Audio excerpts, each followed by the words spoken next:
नमस्कार दोस्तों, क्या हाल है।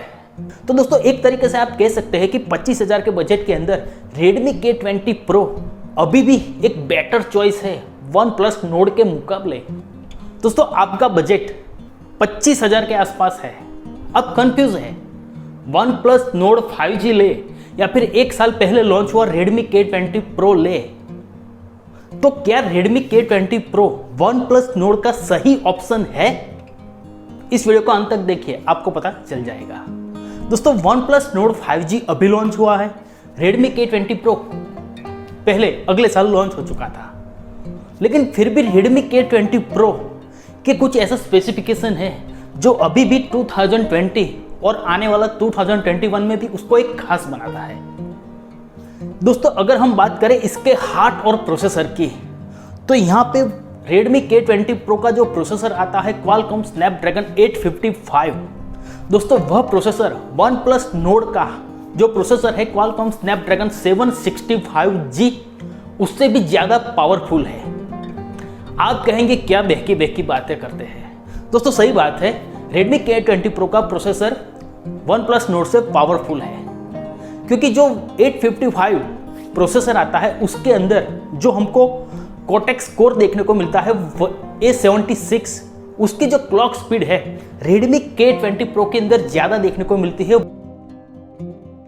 गीगाहर्ट्ज़, जबकि यहाँ पे OnePlus Nord में जो प्रोसेसर आता है 765G उसका जो मेन कोर है उसका सेम कोर Cortex A76 है, उसकी स्पीड रखी गई है 2.4 गीगाहर्ट्ज़। लेकिन OnePlus Nord के अंदर जो कोर देखने को मिलते हैं उनकी स्पीड K20 Pro के जो कोर है उनसे कम है। सेम टू सेम कोर है दोनों के अंदर, A76 और A55 दोनों के अंदर, लेकिन उनकी स्पीड अलग अलग रखी गई है। दोस्तों इतना ही नहीं, जो GPU आता है ग्राफिकल प्रोसेसिंग यूनिट, वह भी आपको अच्छा देखने को मिलता है Redmi K20 Pro के अंदर जो एक साल पहले लॉन्च हुआ था। तो दोस्तों यहाँ पे OnePlus Nord को Qualcomm Snapdragon 765G क्यों खास बनाता है? दोस्तों यहाँ पे एक्स्ट्रा आपको 5G का सपोर्ट देखने को मिलता है, इसीलिए इसको खास बनाता है। और दोस्तों आप जानते हैं कि OnePlus और Xiaomi जो Redmi K20 Pro की कंपनी है, दोनों की जो कस्टम UI है उसकी वजह से भी लोग OnePlus को ज़्यादा प्रीफर करते हैं और OnePlus Nord का बहुत ही हाइप बनाया गया था। फ़ोन अच्छा है, मैं ये नहीं कहता ख़राब है, लेकिन Redmi K20 Pro के अंदर आपको जो प्रोसेसर देखने को मिलता है उसका जो GPU है वो सही में ज़्यादा पावरफुल प्रोसेसर है, जबकि OnePlus Nord का जो प्रोसेसर आता है 765 5G प्रोसेसर, उसको आप पावर एफिशिएंट प्रोसेसर कह सकते हैं। तो यहाँ पे 2020 या फिर 2021 में भी Redmi K20 Pro का जो प्रोसेसर है वो आगे है OnePlus Nord के मुकाबले। सिर्फ वहाँ पे 5G का सपोर्ट नहीं मिलता, और दोस्तों इंडिया में अभी फ़िलहाल 6 महीने तक, 8 महीने तक या फिर एक साल तक 5G तो आने नहीं वाला, तो एक साल पहले ही 5G फ़ोन लेने कोई मतलब नहीं रहता। दूसरी बात करते हैं फ़ोन के कैमरा स्पेसिफिकेशंस की।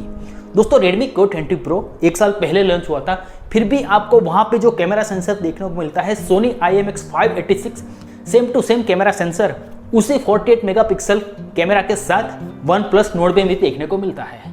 एक साल पहले जो दिया गया था Redmi K20 Pro के अंदर, वही आपको OnePlus Nord के अंदर दिया गया है। अगर आप सेल्फी की बात करें तो यहाँ पे OnePlus Nord का हाथ ऊपर रहता है। तो दोस्तों यहाँ मैं कैमरा में भी आपको कहना चाहूँगा कि अगर आप OnePlus Nord लेते हैं या फिर Redmi K20 Pro लेते हैं, वहाँ पे रिजल्ट में कोई ज़्यादा फर्क नहीं देखने को मिलेगा। उसके बाद बात करते हैं बैटरी की। दोस्तों दोनों फ़ोन के अंदर आपको 4000 mAh की बैटरी देखने को मिलती है। OnePlus Nord के अंदर आपको 4115 mAh, 115 mAh ज़्यादा, जो कोई बड़ी बात नहीं है। हाँ, लेकिन OnePlus Nord 5G के अंदर आपको 30 वोट का फास्ट चार्जर देखने को मिलता है, जबकि Redmi K20 Pro के अंदर आपको 18 वोट का फास्ट चार्जर देखने को मिलता है। तो दोस्तों यहाँ पे एक तरह से आप कह सकते हैं कि चार्जिंग के मामले में OnePlus Nord का हाथ ऊपर है, 5G के मामले में OnePlus Nord का हाथ ऊपर है। और दूसरा एक स्पेसिफिकेशन रह जाता है, वह है display.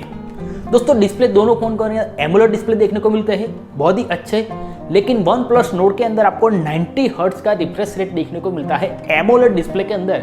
This is a very good thing, ये बहुत ही बढ़िया बात है। तो दोस्तों एक तरह से आप कह सकते हैं कि अगर आपका बजट 25,000 के आसपास स्ट्रिक्ट है, आपको ज़्यादा इंटरनल स्टोरेज चाहिए और ज़्यादा अच्छी पावरफुल गेम जिसके अंदर खेल सकते हो, ऐसा स्मार्टफोन चाहिए, तो Redmi K20 Pro को सिलेक्ट कीजिए, क्योंकि दोस्तों OnePlus Nord का जो 24,999 रुपीज़ का जो वेरिएंट आता है उसके अंदर आपको 6GB 64GB इंटरनल स्टोरेज देखने को मिलती है।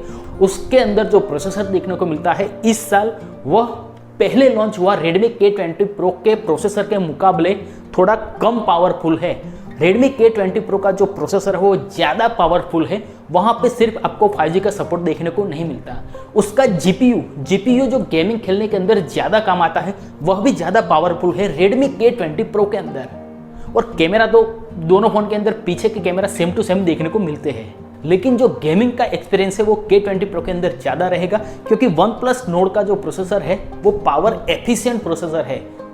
तो दोस्तों Redmi K20 Pro प्रोसेसर 2020 में भी बढ़िया है, 2021 में भी बढ़िया रहेगा।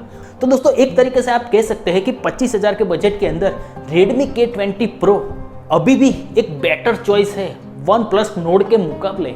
अगर आपका बजट स्ट्रिक्ट है तो Redmi K20 Pro कोई भी बुरा ऑप्शन नहीं है, बहुत ही बढ़िया ऑप्शन है। तो दोस्तों आज के वीडियो में इतना ही। अगर आपको वीडियो पसंद आया है तो इस वीडियो को लाइक कीजिए, शेयर कीजिए, और अगर आप चैनल पर नए आए हुए हैं तो चैनल को सब्सक्राइब कर लीजिए। आभार, धन्यवाद, थैंक यू।